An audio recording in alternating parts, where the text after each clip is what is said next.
आजकल जो शिक्षा का स्तर है और जो प्रतिस्पर्धा का स्तर है, उसके हिसाब से करियर में एक बहुत मेजर इश्यू है। और बच्चों को जो समझ में आता है और नहीं आता है, इसका एक मिश्रण होता है।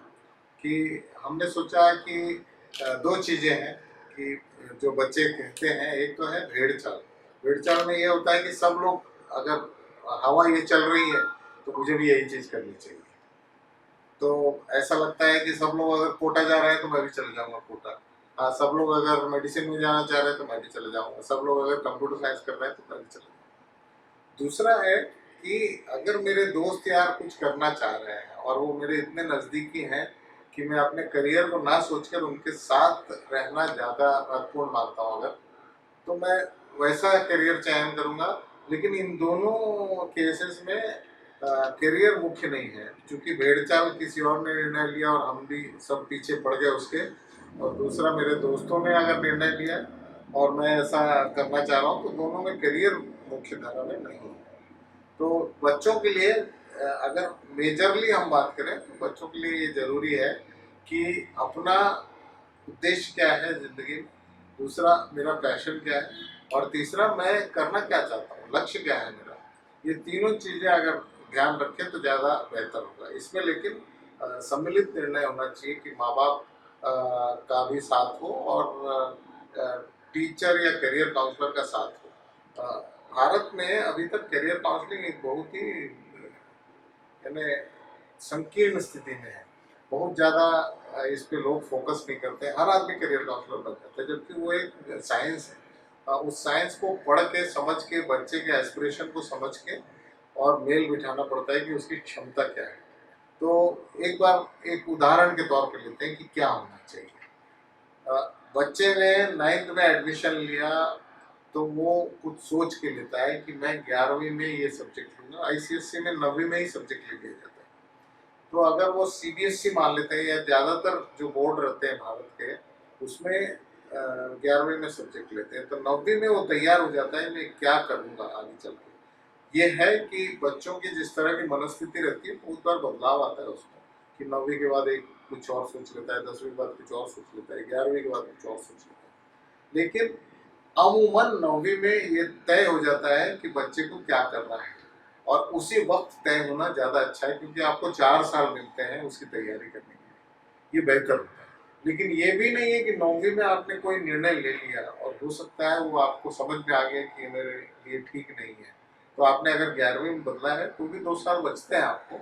लेकिन 11वीं तक आपका फाइनल हो जाना चाहिए कि मुझे क्या करना है। मैं आज भी देखता हूँ कि बच्चे 12वीं तक भी झूलते रहते हैं कि मुझे ये करना है, कि ये करना है। ऐसा ऐसा नहीं होना चाहिए। तो एक घर में अगर हमने एक बैठक की और बैठक करके हम समझें कि माँ बाप क्या चाहते हैं, तो क्योंकि माँ बाप ही आपके जो भी शिक्षा की सुविधा है या उच्च शिक्षा की सुविधा है, उसका फंडिंग माँ बाप करते हैं।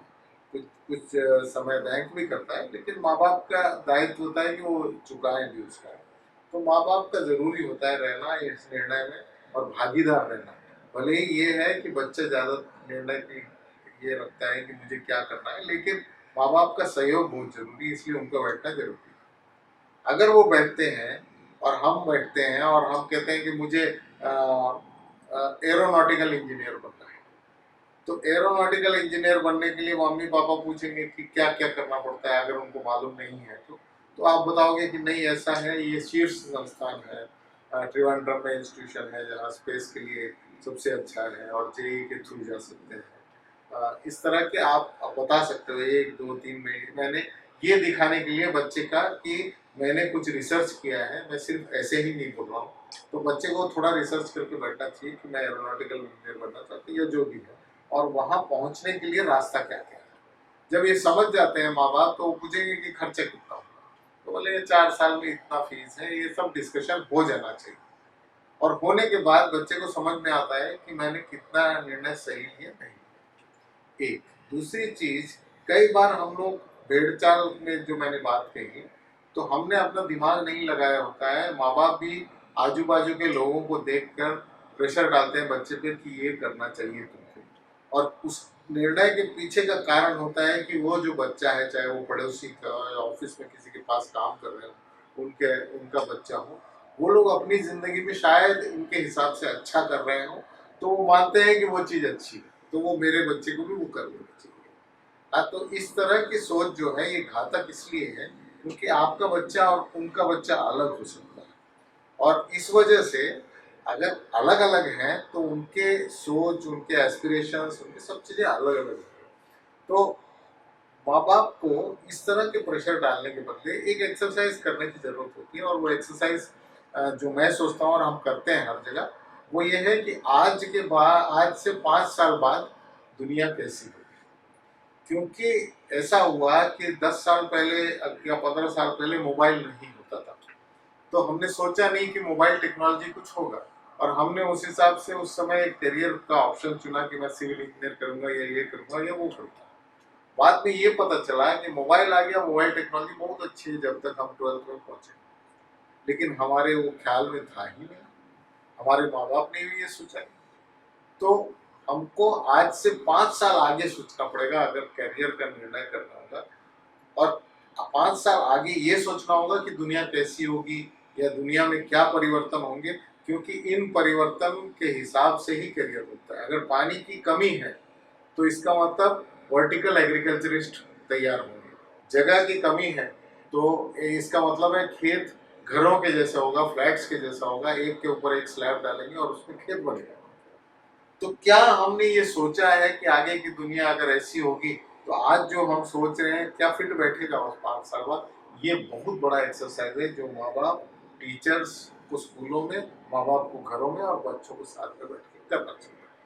उदाहरण के तौर पे अगर मैंने ये कहा कि महिलाओं का नौकरी पेशा में जाना बढ़ेगा, आज जितने हैं उससे ज़्यादा जाएंगे, तो ये सही नहीं है, सब मान जाएंगे इस बात को। लेकिन महिला के अगर समाज में फाइनेंशियली इंडिपेंडेंट होना अगर एक कारण है, तो उससे कितने करियर बनते हैं एक बार समझते हैं। पहला ये है कि मान लीजिए महिला घर में है और घर में हम पेंट देखते हैं कि सफ़ेद, नीला, पीला, हरा, पिंक इसी तरह के होते हैं। लेकिन जब वो ऑफिस जाती है तो देखती है कि कंसील्ड लाइटिंग होगा, प्लास्टर ऑफ पेरिस लगा होगा, हाँ, अलग दीवारों के अलग-अलग डिज़ाइन होंगे, टेक्सचर होगा। तो महिला सोचती है अगर मैं कमाती हूँ और मुझे अब पता चल गया कि दुनिया में क्या क्या चीज़ें चल रही है तो मैं अपने घर में क्यों ना करूँ इस तरह से। तो इसका मतलब इंटीरियर डिजाइनिंग अच्छा होगा, आर्किटेक्चर अच्छा होगा आगे चल के जब महिलाएं स्वावलंबी होंगी। दूसरा है महिला थक के आई, आज की तारीख में जब महिला काम नहीं कर रही होगी तो पति आता है चाय बनाने होता है, लेकिन जब महिला और पुरुष दोनों साथ में आएंगे और महिला को लगता है कि मुझे खाना नहीं बनाना है आज, और चूंकि उसके पास वो सक्षम है कि जाके खिला सके बच्चों को और पति को, तो वो बोलती है आज चलिए बाहर चलते हैं। तो इसका मतलब होटल, हॉस्पिटैलिटी, ट्रैवल ये सब चीज़ें अच्छे कैरियर्स होंगे आगे चल के। दूसरा है मान लीजिए सक्षम नहीं है हम होटल जाके खा रहे, फिर भी मेरा मन नहीं है आज बनाने के लिए, तो मैं रेडीमेड फूड आता है जो उसको गर्म पानी में डालो और सब्जी तैयार है, इसका मतलब फूड प्रोसेसिंग एक अच्छा विकल्प बन के आता है। तो हमको कोई भी करियर के बारे में अगर सोचना है तो भेड़ चाल मेरे दोस्त क्या कर रहे हैं, मेरे माँ बाप क्या चाहते हैं, इससे ज़्यादा जरूरी होता है कि हम आगे की दुनिया के लिए सक्षम हैं कि नहीं, और आगे की दुनिया की क्या ज़रूरत होगी, ये दोनों चीज़ों को पहचानें। और पहचानने के बाद उसके हिसाब से अगर हम करियर निर्माण करें, और दो करियर का सोचें हम, हो सकता है कि हमने जो सोचा वो ना हो। तो जैसे हमने महिलाओं का एक बार सोचा तो दूसरा एक विकल्प मैं सोचता हूँ कि अगर मान लीजिए पानी कम हो जाता है दुनिया में तो क्या होगा, तो इससे क्या क्या करियर आ सकते हैं। एक कि अगर मान लीजिए आपके घर में शावर है और उससे पानी निकलता है, तो आगे चल के जो शावर बनेंगे उसमें और महीन हो जाएगा छेद, ताकि ड्राई क्लीन जैसा होता है उस तरह के नहाएंगे लोग, पानी शावर से जो निकलेगा बहुत महीन निकलेगा, नहा लेंगे आप लेकिन पानी कम खर्च होगा। तो हर जगह पानी के बचत करने की एक टैलेंट जो बच्चों में रहेगी, हाँ, उन बच्चों को वाटर कंजर्वेटर नाम से कोई करियर बनेगा। आज नहीं है वो करियर, लेकिन ये बनेगा क्योंकि पानी की कमी होगी। तो आपके सोसाइटी में ये सब जगह में पानी किस तरह से बचाया जाए और पानी का दुरुपयोग ना हो एक, और फिर से उपयोग हो दूसरा, ये दोनों चीज़ें कैसा, ये वाटर कंजर्वेटर का काम है। मैंने जैसे पहले कहा, एग्रीकल्चर में जो पानी लगता है, अगर बहुत सारे स्लैब डाल दिए और उसके ऊपर हमने मट्टी डाला और उस पर फसल उगाई, तो जो सबसे ऊपर वाले छत में पानी डलेगा, अगर मैं धान उगाता हूँ सबसे ऊपर, तो उसका पानी आके दूसरे वाले स्लैब में जहाँ कम पानी की जरूरत होती है उस तरह का फसल डालेंगे। तो वर्टिकल एग्रीकल्चरिस्ट ये होता है जो ये जानता है कि ऊपर क्या डालना है, उसके नीचे क्या डालना है, उसके नीचे क्या डालना है। तो ये नए नए विकल्प जो है, ये चीज़ों का समावेश आपके करियर प्लानिंग में होना चाहिए। अब रही टीचर की बात। स्कूलों में टीचर अपने ढर्रे से पढ़ाता है। ये तो भला हो इस परिस्थिति का कि टीचरों ने टेक्नोलॉजी का इस्तेमाल करना शुरू कर दिया, अदरवाइज टीचर बच्चे से पिछड़ने लग गया था टेक्नोलॉजी में। और इस वजह से कई बार टीचर और माता पिता, जो कि हम एक बच्चों के 1 या 2 जनरेशन पीछे रहते हैं, उनकी सोच अभी भी वहीं डॉक्टर, कलेक्टर, इंजीनियर वहीं पे अटकी रहती है। और बच्चों को नए नए चीज़ों का पता चलता है डे टू डे बेसिस पे, तो वो नई चीज़ें लेके आते हैं। और ये टकराव आप देखेंगे घरों में और स्कूलों में, जहाँ मैं कुछ बोलूँगा, मेरे बच्चे कुछ बोलेंगे, टीचर कुछ और बोलता रहेगा कि इसमें जाना चाहिए तुमको। बेसिक ढर्रा टीचर का ये हो गया है कि अगर मैथ्स में अच्छा है तो इंजीनियरिंग में जाना चाहिए, बायोलॉजी में अच्छा है तो इसमें जाना चाहिए। ज़्यादा से ज़्यादा वो ये बोल देंगे कि तुमको IAS बनना चाहिए, लेकिन ये तरीका नहीं। आज की तारीख में विकल्प इतने हैं बच्चों के पास, और जानकारी भी उनके पास इतनी है जितने हमारी पीढ़ी के पास नहीं थे। तो इसलिए करियर में अगर बच्चा कुछ रिसर्च करके ला रहा है, मुझे इसमें बनना है, तो हमको 2 चीज़ें, माँ बाप को और टीचर को, चूँकि एक दिन में 24 घंटे हैं और 24 घंटे में 8 घंटा बच्चा घर पे बिता रहा है माँ बाप के साथ, 8 घंटे स्कूल में बिता रहा है, इसका मतलब टीचरों के साथ, और 8 घंटा नींद में बिता रहा है, यानी अपने आप के साथ। तो तीनों बराबर के हिस्सेदार हैं। तीनों को अगर मिलाते हैं तो बच्चे को बेहतर पहचाना जा सकता है। बच्चा कुछ अपने बारे में जानता है बेहतर, माँ बाप कुछ जानते हैं जो बचपन से उसको देख रहे हैं, और टीचर कुछ ऐसी चीज़ें जानते हैं, क्योंकि दोस्ती यारी में बच्चा का व्यवहार अलग होता है और स्कूल में व्यवहार अलग होता है, घर में अलग। तो इन तीनों को अगर जोड़ दें और बताएं कि ये बच्चा इसमें अच्छा है और इसमें अच्छा नहीं है, और बच्चे ने कुछ रिसर्च किया और रिसर्च करके लाया कि मुझे पत्रकारिता करनी है, मान लीजिए, हाँ, छत्तीसगढ़ में या कुछ सुदूर इलाकों में जहाँ पे बच्चों के पास मैं जाके मिलता हूँ, क्या बनोगे मुन्ना करके एक प्रोग्राम करता है उसमें, तो मैं देखता हूँ कि उनको पता ही नहीं है कि एक पत्रकारिता विश्वविद्यालय भी है। हाँ, तो यानी अवसर हैं, लेकिन मुझे नहीं पता है उसके बारे में। ये एक परिस्थिति भी होती है जिसकी वजह से करियर अवेयरनेस कम होती है। तो 2-3 चीज़ें हैं कि टीचर अगर खुला आसमान समझें और बच्चों को प्रोत्साहित करें कि आप अपना करियर चुनो, हम आपकी मदद करने के लिए बैठे हैं, इसके बजाय वो करते ये हैं कि वो थोपते हैं कि तुम इसमें अच्छे हो, इसको देना चाहिए। और वही नहीं, जब PTM में माँ बाप आते हैं तो उनको भी बोलते हैं इसको अच्छा है, इसको ये करवाइए, वो ये करना चाह रहा है। ये कोई विकल्प नहीं होता है, क्योंकि अल्टीमेटली यही होता है कि मैंने 1 साल करने के बाद मुझे पता चला कि मेरी क्षमता, एप्टीट्यूड इससे मैच नहीं करती, मैं छोड़ दूँ तो सबका नुकसान। तो कुछ उसकी सुने, कुछ हमारा तजुर्बा डालें और कुछ टीचरों की समझ डालें, और ये तीनों को मिला के करियर काउंसलिंग करें। लेकिन करियर काउंसलिंग का मूल सिद्धांत ये है कि आगे की सोच के जो करियर आपको लगता है कि आगे आने वाले हैं, क्योंकि अब जो दिख रहा है कि आज जो हम एक्सपीरियंस कर रहे हैं, जो स्किल होना चाहिए बच्चों में, वो 5 साल बाद उस स्किल की जरूरत नहीं होगी। इतने जल्दी स्किल बदल रहे हैं कि हम जो सोचते हैं वो तब तक बदल जाता है। हाँ, दूसरी चीज़ ये है कि बच्चों में एक खास बात आज की तारीख में ये है कि वो नई चीज़ करना चाहते हैं।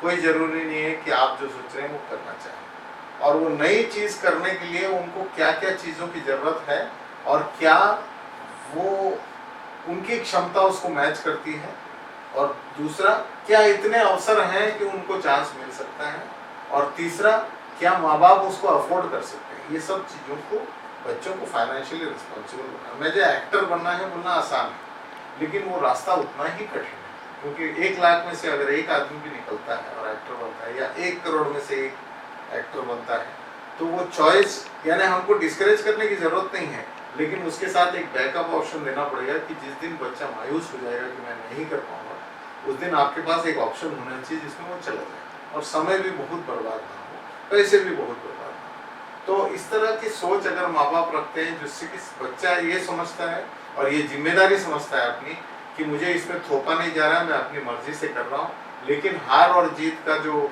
या अच्छा या बुरा का जो फैसला है चूंकि मैंने किया है, जिम्मेदारी मेरी है। हाँ, तो वो कुछ दिन बाद समझ जाता है कि मैंने जिम्मेदारी तो ली है, हाँ, लेकिन हो ना हो इसमें मैं कर पाऊँ या ना कर पाऊँ, उस समय जोश में कह तो दिया। लेकिन उस वही चीज़ अगर आप बोलेंगे तो वो हो सकता है वो रेबेल करे, हो सकता है वो बोले कि मुझ पर ज़बरदस्ती कर रहे हैं आप। तो उतना मौका दीजिए, यानी इसको हम कहते हैं एक दायरा बनाइए। उस क्या माँ बाप हैं या टीचर हैं, उनका अधिकार है कि वो दायरा बनाए, क्योंकि अगर खुली छूट दे देंगे तो बच्चा इधर भागेगा, कभी उधर भागेगा। निर्णय क्षमता उसकी उतनी नहीं होगी जितनी होनी चाहिए, हाँ, बड़ों की होती है। तो आप एक दायरा बना के उसमें उसको भागने दें कि तुम निर्णय लो, इस दायरे के अंदर लोगे, यानी 1 लाख रुपए की फीस मैं दे सकता हूँ, इसमें इस दायरे में भागो, तो वो विकल्प इस तरह से खोजता है। दूसरी चीज ये है, कई बार आजकल बच्चे 12वीं के बाद ये सोचना शुरू कर देते हैं क्यों ना मैं एंटरप्रेन्योरशिप या स्वरोजगार में जाऊं। तो चूंकि स्टार्टअप इंडिया और डिजिटल इंडिया इतने प्रेरित कर चुके हैं बच्चों को, और जो स्टार्टअप इंडिया की वजह से अटल टिंकरिंग लैब स्कूल में खुल गए, तो बच्चों को आविष्कार करने की क्षमता बढ़ गई। तो अगर किसी एक बच्चे ने आईआईटी मुंबई वगैरह कोई कंपटीशन में जाके कुछ आविष्कार दिखाया और उस पर उसको बहुत अच्छा प्रतिसाद मिल गया, तो वो सोचता है कि इसमें मुझे आगे बढ़ना चाहिए, कि आविष्कार करना मेरा काम हो सकता है। तो माँ बाप ये सोचते हैं कि क्या ये आविष्कार करने का टाइम है, और बच्चा तर्क देता है कि बिल गेट्स ने 8वीं में पढ़ाई छोड़ दी थी और जो वो माइक्रोसॉफ्ट का मालिक है। तो तर्क वितर्क चलता रहेगा, लेकिन अगर बच्चा सही में कुछ चीज करना चाहता है जो कि अनोखा है, तो उसमें प्रोत्साहन देना चाहिए। हाँ, ये है कि माँ बाप का कर्तव्य है कि मान लीजिए वो 12वीं के बाद ही ये शुरू कर देता है अपना आविष्कार की प्रक्रिया, तो उससे ये कम से कम ये बोलना चाहिए, बेटा तू 1 घंटा निकाल और अपने ग्रेजुएशन के लिए 1-1 घंटा डेली पढ़, बाकी तो अपना काम कर। तो इस तरह से आजकल विकल्प ये भी है, वो कहीं से भी पढ़ सकता है, कुछ भी पढ़ सकता है। तो ग्रेजुएशन भी साथ चलता रहेगा, आविष्कार भी चलता रहेगा। जिस दिन उसको लगेगा कि ये आविष्कार कहीं जा नहीं रहा है, वो बंद कर देगा, तो कम से कम ग्रेजुएशन चलता रहेगा। तो एक सामंजस्य बिठाने की बात है परिवारों में, स्कूलों में, परिवारों में, बच्चों में। हाँ, तो इन तीनों में अगर सामंजस्य बैठ गया तो आगे का रास्ता जो है बेहतर होगा। करियर प्लानिंग बहुत ही बेहतरीन बैलेंसिंग एक्ट है। उसके लिए इसलिए मैं साइंस कहता हूँ कि माँ बाप को थोड़ा बैलेंस करना पड़ेगा, स्कूल को थोड़ा बैलेंस करना पड़ेगा, और बच्चे को बहुत बैलेंस करना पड़ेगा। हाँ, लेकिन बच्चे को बैलेंस करने के चक्कर में अपना जो आइडिया है उसको खो नहीं देना चाहिए। अपनी जो बात है उसको बिल्कुल जबरदस्ती और जबरदस्त तरीके से रखना चाहिए उसको। मुझे लगता है ये 3 अगर बैठ गए, अगर बैलेंसिंग एक्ट बराबर बैठ जाता है तो बच्चा सफल हो जाता है, और बैलेंस कहीं बिगड़ जाता है तो माँ बाप का काम होता है कि वो बैलेंस बनाने के लिए जिधर जो भार बढ़ाना है वो बढ़े। तो ये दायित्व होता है उनका, और बच्चे की कई बार नासमझी भी होती है कि वो भेड़चाल में चला जाता है और फिर वापस घर को आ जाता है। उस समय हमको खुले दिल से उनको अपना लेना चाहिए, उनको बार बार ताने नहीं मारने चाहिए कि तुमने जो निर्णय लिया वो गलत। आज की तारीख में यानी फिर से जनरेशन गैप की अगर बात होती है, तो माँ बाप के पास जो उनके पास विकल्प थे, आज उससे 100 गुना विकल्प ज्यादा है। एक दूसरी बात यह है कि माँ बाप के और टीचरों के जो ज्ञान के क्षेत्र में जितने विकल्प हैं और जितने में लोग अच्छा करना है ये सोचते हैं, उसमें कई चीजें नहीं आती जो बच्चों के क्षेत्र में आती है, ज्ञान के क्षेत्र में। और उसका कारण है कि गूगल है और बहुत सारे ऐसे कंपनियां हैं जो बात करते रहते हैं युवाओं से, बच्चों से सोशल मीडिया के जरिए, तो उनको ज़्यादा जानकारी नहीं होती है। हमको हमेशा ट्रेडिशनल और मॉडर्न, इसके बीच का रास्ता या मॉडर्न रास्ता लेने में कोई हर्ज नहीं, लेकिन जबरदस्ती करना कि ट्रेडिशनल रास्ता लेना है ये कोई अच्छी बात नहीं है। इससे हमको बचना चाहिए। आगे सोचने की क्षमता अगर हम में नहीं है, तो जो आगे सोच रहा है उसको रोकने की ज़रूरत भी नहीं है। ये मुझे लगता है कि पेरेंट्स और टीचर्स को करना चाहिए।